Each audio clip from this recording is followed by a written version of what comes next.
乡亲大家平安，今仔日是新历的12月初10，旧历的11月15，礼拜二。新闻的头一条，这个半暝3点外，国道1号就北45公里南口八甲的路段发生着死亡车祸，一台货柜车追撞头前的连结车，因为弄一个真大力，这个货柜车的驾驶无下安全带，当场驶出去车外。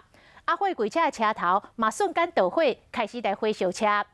陪这个货柜车的司机来做伙走车的太太甲囡仔，因为卡伫个车头走袂出来，互大火活活烧死。规涂骹拢是落落的物件，这货柜车袂拢烧起来，造成2个死的意外。伫半暝3点外，这台货柜车伫国道1号南口八甲路弄着前面的连结车。瞬间拢导火起来，货柜车的驾驶技术无绑安全带，害去到车路里，但是车顶的太太甲查囝掉伫个车头里，袂赴逃生。当时那个货柜车的驾驶还有一些意识清楚，后来那个就被救护车送往医院急救了。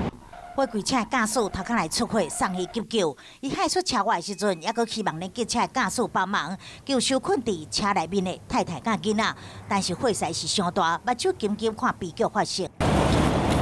连结车的驾驶嘛被带到警局，伊讲有发现到货柜车甲伊的距离非常近，不过未赴闪到路径，互货柜车先行，就已经被弄掉。